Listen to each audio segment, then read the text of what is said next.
Kesiah Dachy, and this is the HardHarp, the video blog with harp music reviews, tips and tricks, exercises and musical background based on different schools and my own experience. In the last several years I was traveling in more than 20 countries with concerts and workshops, teaching in such places like Juilliard School, London Academy of Music, Royal Conservatory in Toronto, and so on. And finally I realized that all the students of different levels struggling from the same problems and troubles. So I decided to make the videos where I will speak about different pieces of different levels, like for example Minstrel Adieu by John Thomas, or Les Gens by Renier, or Moldau, and so on. You can also propose your favorite compositions so I can make a review on them. And during the review I will speak about what is important to put attention on, how to work, how to exercise to make the process more interesting and easy for the harpists who are working with this composition. So today I will speak about the Minstrel's Adieu to His Native Land by John Thomas.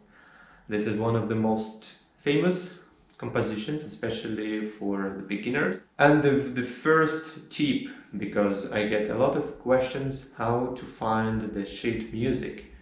So we are in 21st century, and in the internet you can find anything. You can buy the music in online shops like harp.com or Vanderbilt or many others, or you can find the free copy, for example, on the IMSLP, which is a Petrucci library, and there is a lot of harp music.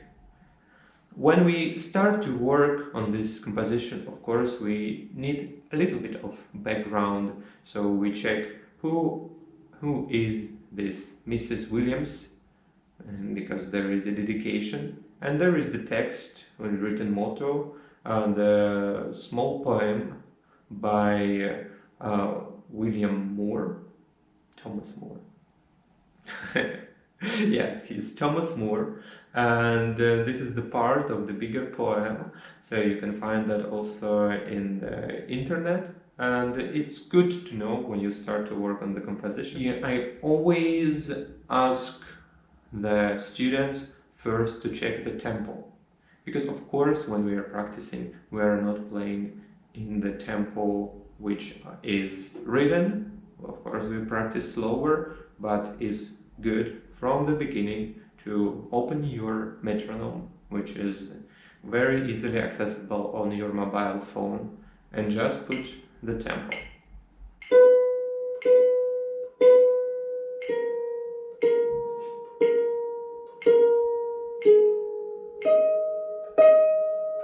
And so on. Not so slow, actually, yes? First, of course, we need to work on different hands. You read everything what is in two bars in one hand. It's not so difficult, but you check. That's it. That there is 4 notes and 1 arpeggiato, and the same will be in the next one. Yeah. Taking the left hand, we can see that there is here. This is the point where we need to also use our ears, because when you hear something like this, it's not so beautiful.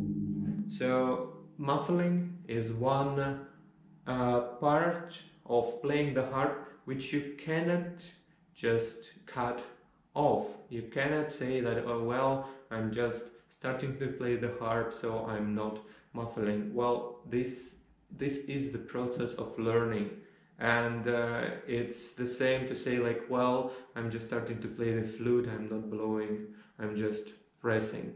It's also the part. And so if you start, of course you will need to muffle your A. It's not so difficult.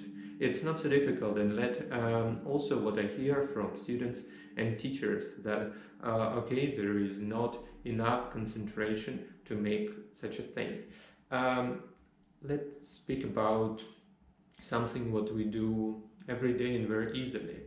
For example, most of the kids are playing some games on their handies, and in the games you can see that there is quite a lot of concentration, quite a lot of moves, many things that you need to do, and very fast. You are not right into the game, you have here kind of tutorials, so you go slowly. So here is the same. If there is 1, 2, 3, 4.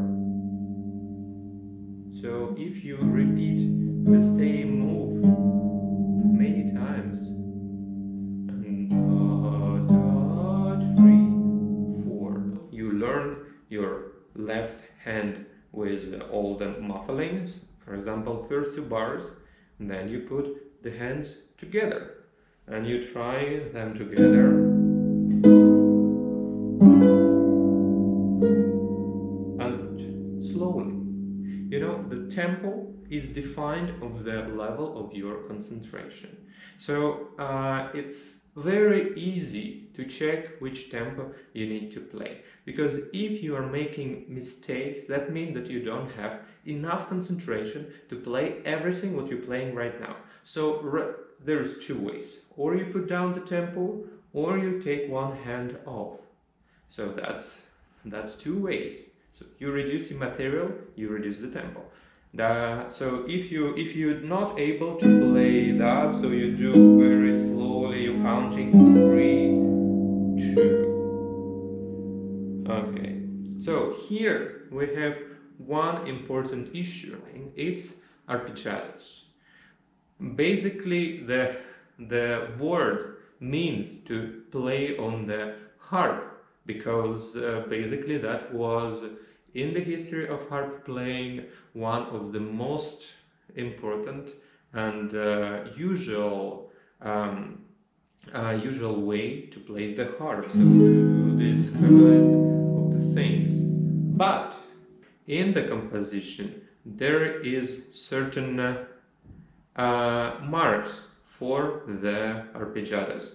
So here you can see that he is doing that for the right hand, but not for the left hand. So that would be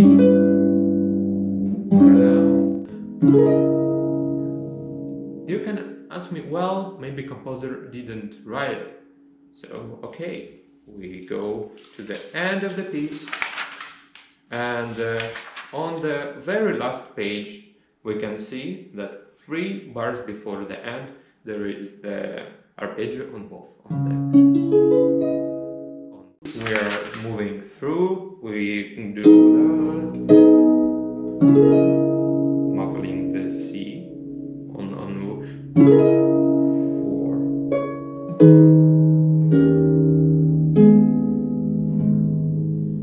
Sometimes we can learn also muffling with the left hand just separately. It's also very useful skill, because here you cannot muffle immediately, so you can do it with your left hand. This kind of rhythm, it's very easy to miss the timing of the 16th note. So the best thing you can do is count the 16ths all the time. So you count 1, 2, 3, 4, 1, 2, 3, 4, 1, 2, 3, 4, 1, 2, 3, 4, 1, 2, 3, 4, 1, 2, 3, 4, 1, 2, 3, 4, 1, 2, 3, 4. That will help you in any case. And we go to the first variation. The same thing. You already know your left hand. You see, this is the good thing about learning something separately. In the right hand, we have a little bit more difficult task.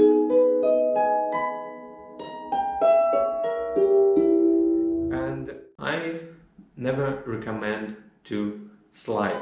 I never tell to the students that they actually need to slide. I will find some way not to slide. Why? Because sliding, first of all, making the quality of sound not so stable. The second, you don't know which condition of the finger you have on the stage. If it's too dry, if it's too wet, if it's too cold. And the slidings is what we mostly missing on stage. From here and on that accent, you go out and then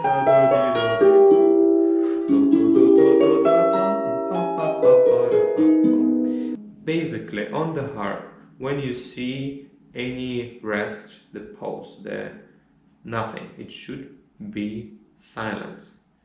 It's not possible all the time, but when you have the possibility to do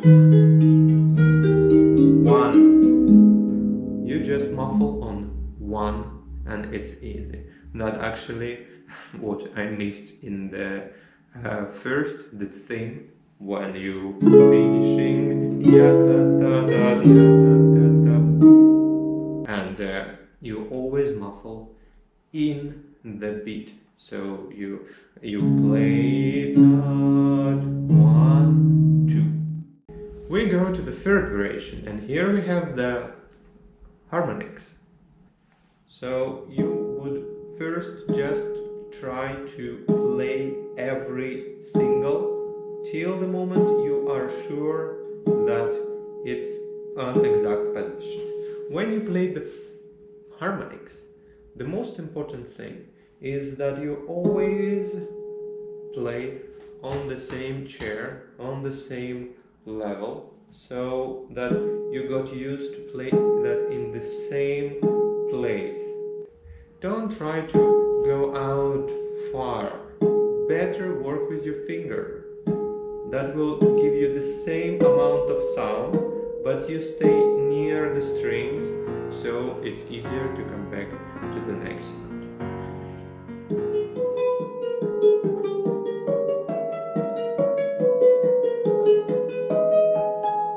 That will be difficult. And don't forget that your right hand should be under the harmonics. So we go to the third variation, and we have the same left hand. It's like the phrase became shorter. That's why we have also agitato. So we always should be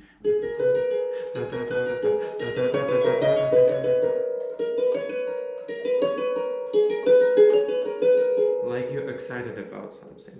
Here the most difficult will be the work of the thumb, because the melody is a little bit postponed. So I would suggest that first you keep the position of the finger, but you play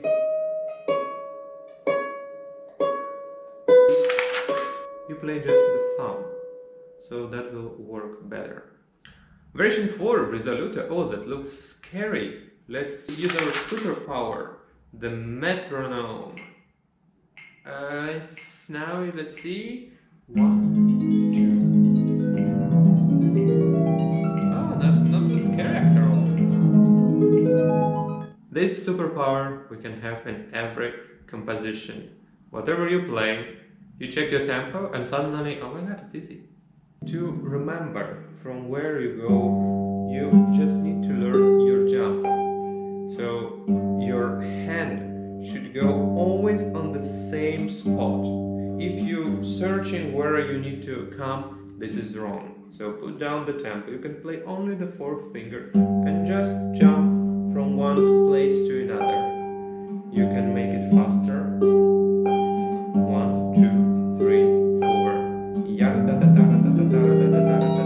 Feel how you move your hand, because normally we concentrate on the fingers and everything moves.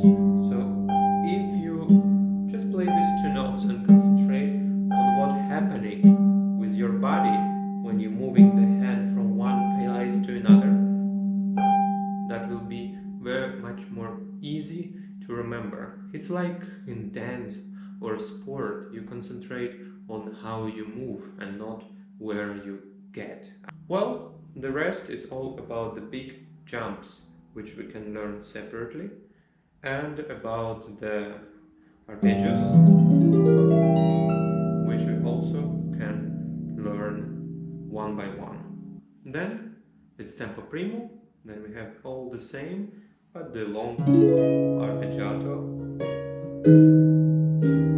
And I would suggest to take the last note of the left hand in the right hand so you can easily muffle this P and then play. That will assure that you have no buzzing sound. Just think about how many melodies from the pop music you remember. So if you remember your composition, any composition with singing, that will be forever with you. I will wake you up at 3 o'clock in the morning and you will...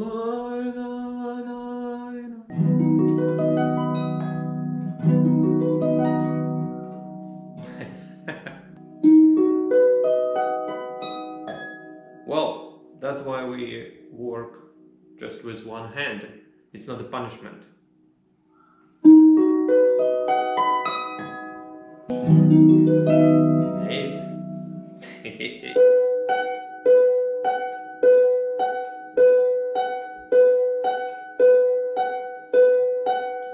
Very useful thing. Keep the fourth. It shouldn't move. If it's going this way, it will be difficult. So keep it. Stay. Yes, you're a good boy. Awesome.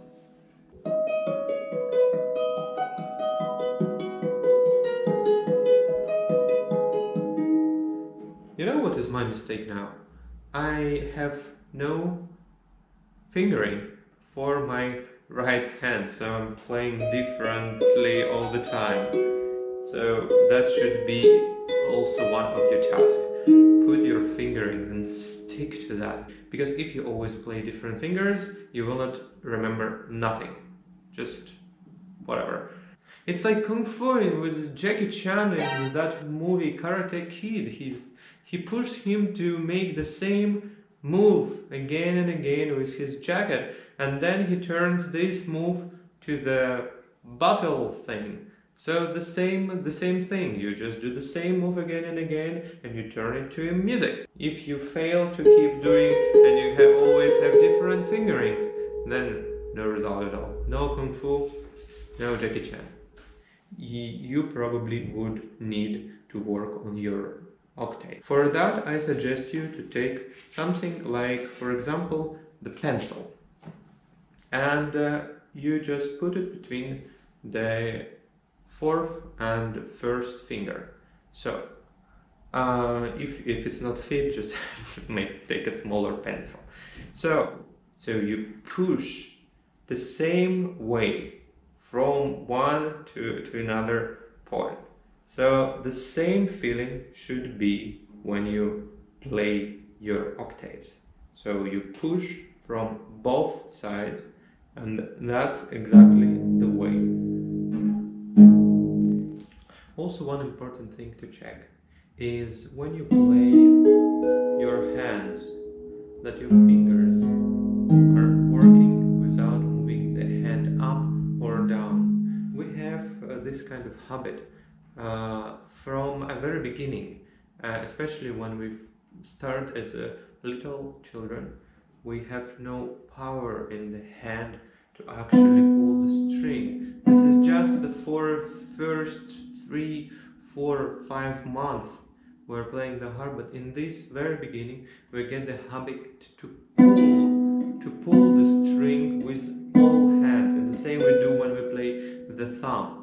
And sometimes we keep this habit also after, when we are already grown up or playing the harp for 1, 2, 5 years. And so you need to check that all the